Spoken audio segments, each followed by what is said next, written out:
How's it going, guys? I'm hearing an awful lot of door action outside. I don't know what the honk is going on. Anyways, I'm going to answer a question for the Garage Files. I hope I said it right, chum. He asked me a question, can you use the same gun for primer, paint, and clear? I can't see why you can't. As long as you clean your gun out very well in between.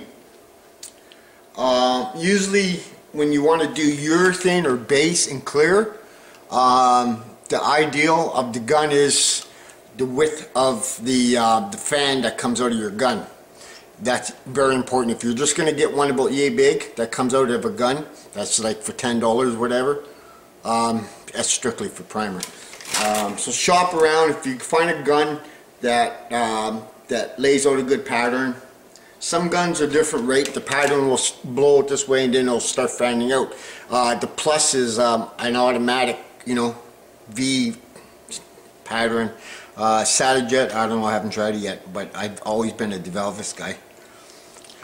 And that, so yeah, I can't see why not. As long as, you know what I mean, I'm not saying you have to spend a whole lot of money on a gun.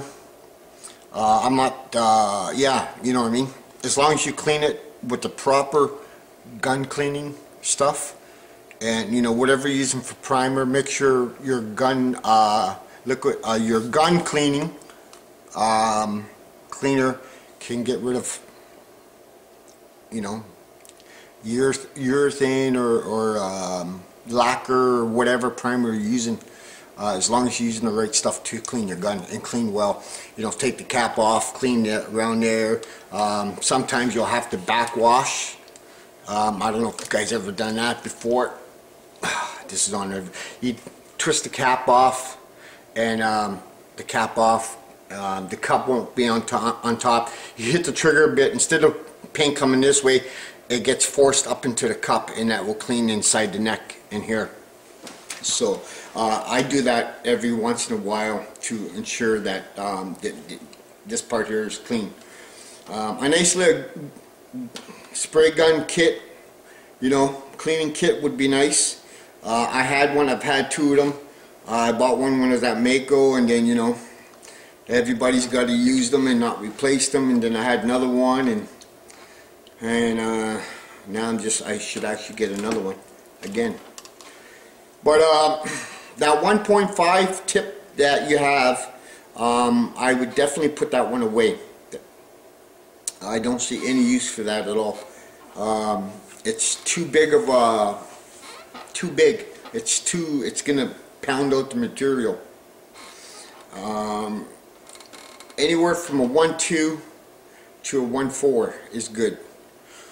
This is my primer gun, so it's a 1.4 on this guy, and it lays it out not thick and very proper. Good enough for me. You know what I mean? This is not from Harbor Freight. Can you guys see that, man? It's just a gun that the tow truck guy gave to me last year. The black one I did with the flames. Actually, I'll show you his flyer. Because I didn't get any developed yet, and he was going around putting flyers out, and I said, motherfucker didn't give me a flyer. But this is the tow truck that I did last year for a guy, and he's actually, you know what I mean? So, and I just seen this tow truck yesterday.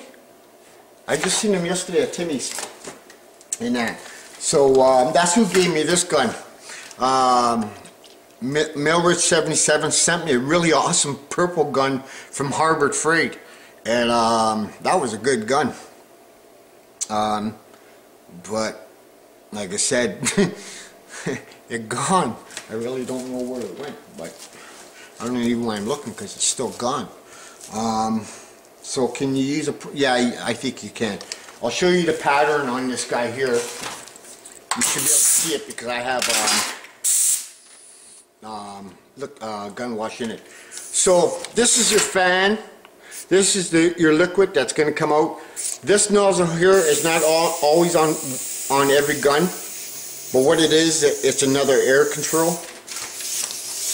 I had that wide open, I just put a regulator on every gun. I always have a regulator. Right now it's showing that there is 120 PSI coming out of this nozzle, or less if that's what it's lying me. But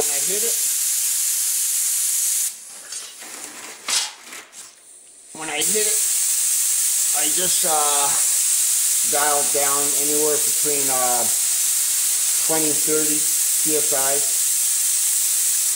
And when I'm priming, I'm about 5 PSI. That's my priming right there. And of course I don't have this closed all the way. But I'll show you what the pattern looks like at 30 PSI. Okay? So, that's from here to about here. That's a pretty good pattern. That doesn't mean that's how far you want to be away from your panel neither. Roughly you want to be something like this here, you know. So that's probably of course, eh? While that's happening there, I wanted to show you guys, you know how people use airbrush to do flames and that? I'm going to show you guys how to. I already have the sand and ready for primer or body fill, but I want to show you guys, if you dial this down really, really good, you can actually use this to do flames. So just wait for that to close up. I'm going to let it smoke. Yeah, doesn't even give me a flyer, right?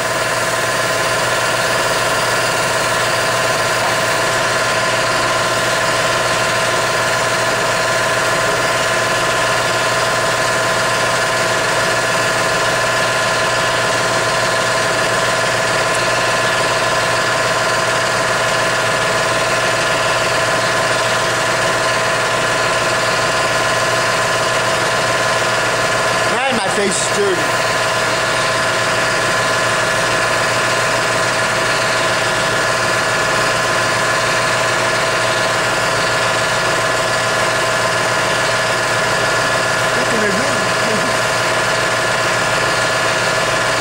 Me, oh my head feels like football.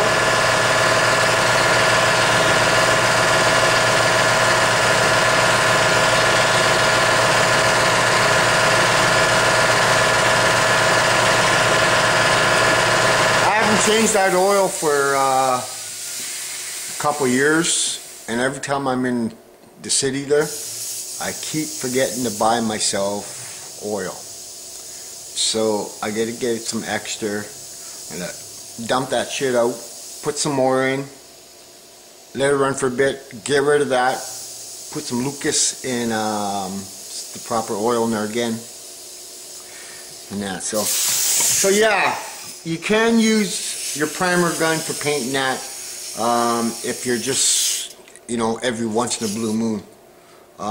If you're doing it on a steady base, you know, like I pretend I'm doing.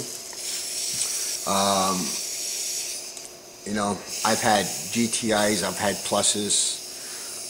I've got the DeValvis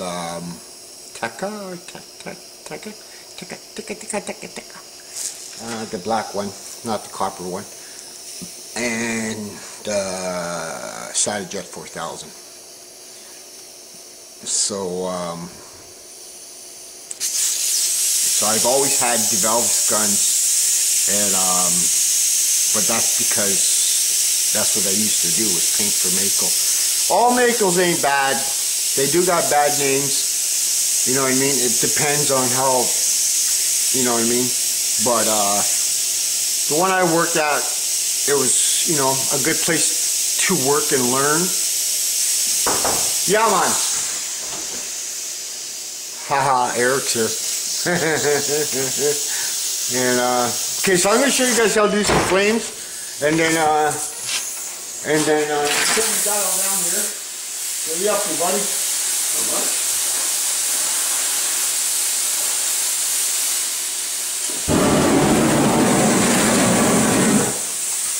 Clean some flames, huh?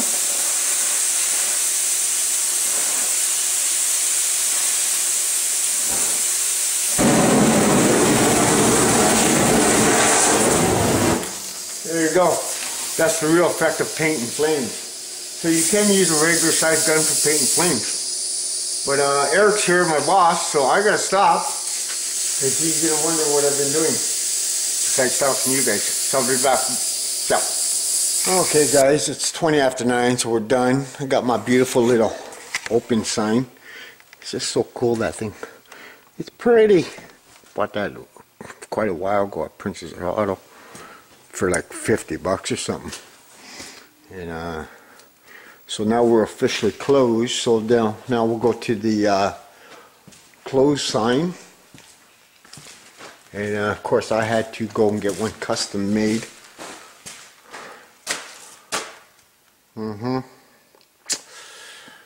You know, if I'm not allowed to say it anymore, I might as well get it printed. And that. Sandblasting. I did a lot of sandblasting. You can see it's all, I hate sandblasting inside. And, you know, sandblast all the rust. I had this small little gravity fed sandblaster. That's the only sandblaster I had. I used to have a tub one, but I got rid of it. And I only have that to sandblast my welds. And the reason is because, you know, you can't get into the little nicks and crannies, and you want to make sure your welds are not smooth, you know, when you're welding, and then they're nice and shiny, and you know what I mean, and nothing's going to stick to it. So you sandblast your welds after you're done grinding them down, and she'll rough it up, and you're ready for your fiberglass. And that, so I was thinking, you know, through the day, you know, summer's coming, and you know, I think what's going on is that transport, that logging truck, I think, well, you know, he's back from his vacation, and you know, that's his source of income. So, you know, I'm assuming everybody's waiting until it's warming up a bit more. It was nice for a week plus some. All my snow is gone. I got like a couple of spots, that's it. My whole driveway back here is all cleared. All my lawn's all cleared. The snowbank at the side of in front of my garage there, you know, between my driveway and my neighbor's side of the house, I had a bit, you know, over 4 foot bank there. That's all gone. So it was gone within a week and a half. It was amazing. It was nice to see that stuff go away, and that. But yeah, so I did some sandblasting, you know, because there was some really rust scabs, and right now they're all black. That's because I put on some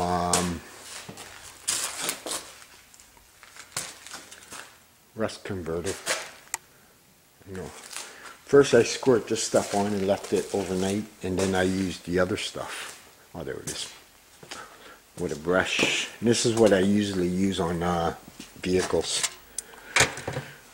I didn't even buy that stuff. I found 2 of those at the landfill with some that and chrome polish and stuff like that. This is what I use for fiberglass. I came across this stuff about a year ago.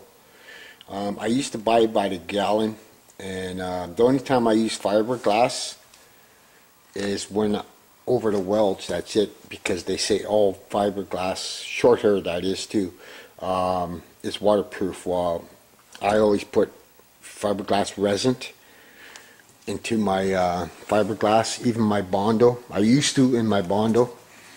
And what it does is, it's, you know what I mean, it just it helps you to spread out fiberglass like bondo, and it hardens as a rock. And that, like here, you know what I mean, I just finished, so I got tap this down, tap that down, tap this down, and then I'm ready for bondo. You can go ahead and tap these down because it won't crack. It won't, your bond or your fiberglass won't crack. And that's so. And I put some here and I knocked it down because we had some low spots in that. So I'll end up tapping this stuff around here, just you know, I need to make room for a little bit of body fill and that. But years ago I used to use I guess there's some kind of stuff that's called honey resin or something like that you can put in your bondo. So it's kind of similar. I learned that on YouTube. Somebody, I was mentioning about using fiberglass resin, and they said it's something like this honey stuff that they do. And with the bondo, I used to buy house brand yellow bondo, and it was kind of like the fiberglass, really hard to work with. And so I put a little bit of resin in it to smoothen it out a bit more. And then after I was done with the bondo, the yellow bondo, and had it all blocked out and done, I would grab some more yellow bondo, and I would put some more fiberglass resin, but a little bit more than I usually do, to make spot putty for pinholes and that to go over the the yellow bondo, because sometimes you'll get pinholes and that. But I buy 3M platinum now. I could buy a case of 4 like gallons there, and for $125. You know what I mean? So that's darn cheap, because you go anywhere else and they're asking $50-$60 just for 1 gallon. So for some reason I can get a full gallon, or a case of platinum or 3M platinum bondo, and for $125. I don't. So I'm not going to. So I don't use the resin as much now, because I'm using a little bit better now. Yellow bondo, guys, is it's not a filler. It's a finishing bondo. That's what it is. You do all your body work, pull your dents or whatever, and it's for tight licks. It's not for making, a fill-in of a ½ inch or something. If there's a way that nobody can get out, say a crease like this right here, this crease right here, if you can't get that out, you could put fiberglass there, or you could put white bondo. White bondo is, fiberglass is strong, white bondo is strong too, and it's hard to sand. Yellow bondo, there's a good chance you'll crack, because it doesn't have the strength like the other two. So keep that in mind, you know what I mean? I think it was Rick the Fix, for the longest time he was using white bondo, and I mentioned to him that that was in my books, that's a filler bondo, because it's a son of a bitch to sand that stuff. And I told him about the yellow bondo, and that's but yeah, so I've been thinking there. I think I'm going to try to get into my routine like I started years ago. That's how I was known. Everybody calls me HPR Auto, like HPR, because that's what I was for the longest time. You know what I mean? And I had tons and tons of videos, and I just whoops, sorry about that. I don't know, back then I was just, you know what I mean, I was cranky and moody, and I just I wiped it all out. And but I was like 1,000+ videos, and there was lots on them, and then so, but now that's why, since I moved here, I started this channel here, Underground Auto 1, because it was a new start. It was my own house and my own garage, and that's why I came out with that there, and all the stickers and cards with the YouTube channel on it, and my name. And but my daughter Katie mentioned, I don't know, a couple weeks ago, a week and a half ago, I should go camouflage. Like where the leaf is, where all the red is, should be camouflage, like like the army. I said that's a good idea, but I've already put out all this cash for that, and stickers and cards, and I hate redoing that, because then they got to redo my artwork. Well, they don't have to redo it, but they're going to have to change, and so that they charge you for artwork again, which is like $100 or whatever. So now I'm going to stick with the program, but camouflage would have been nice for sure. But unfortunately, You know, I'm a proud Canadian. I love Canada. You know, we got the best fishing, best hunting, you know, especially in Ontario. And that's so, but yeah, so, you know, everybody's just waiting for the weather to change to get warmer than that. And after we're done with this cab here, Eric's got some work to do on the, you know, tighten up hoses here and there, and then the whole machine's going to come here, and then we're going to paint the yellow.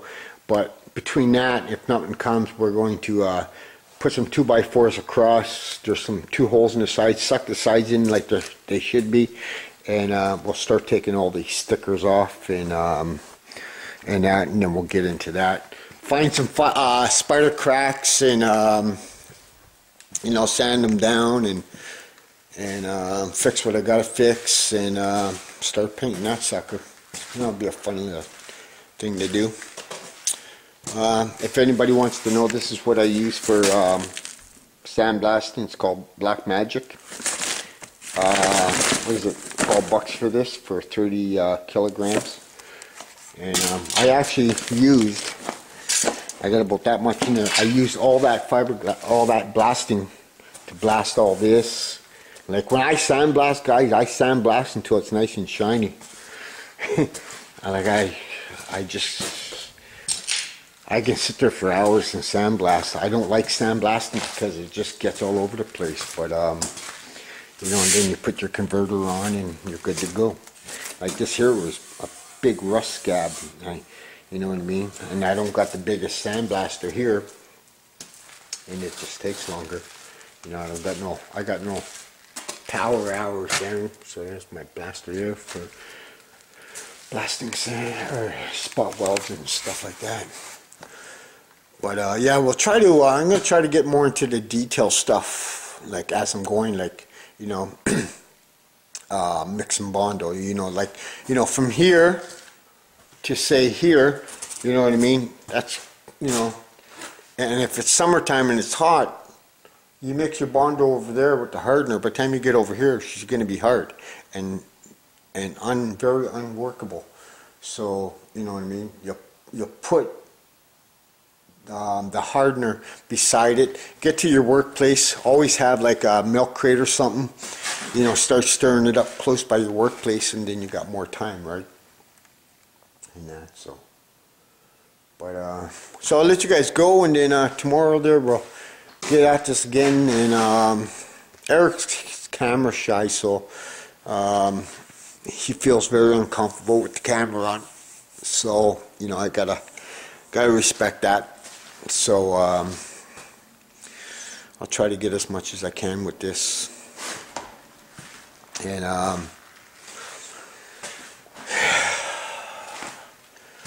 and hopefully I answered that question about the paint gun. You know, if you can use the same gun for everything. It's all about, actually what I'm going to do is, when I go to paint this, I'm going to use my primer gun. And I'll put a piece of paper on the wall. And the idea what a spray gun is you have to get it to spray very, very fine. You know, by the time it leaves your gun and hits the surface you're painting, it's got to be extremely fine, kind of, you know what I mean? If you don't, to dial in a gun is like, you know what I mean, it's in between the fan and the air and the amount of material you got coming out of your gun. So the best thing to do is put a piece of wrap or you know, newspaper or whatever on the wall, and then you can learn your distance too, right? Like how far you can be with your gun from the surface, and if it looks good.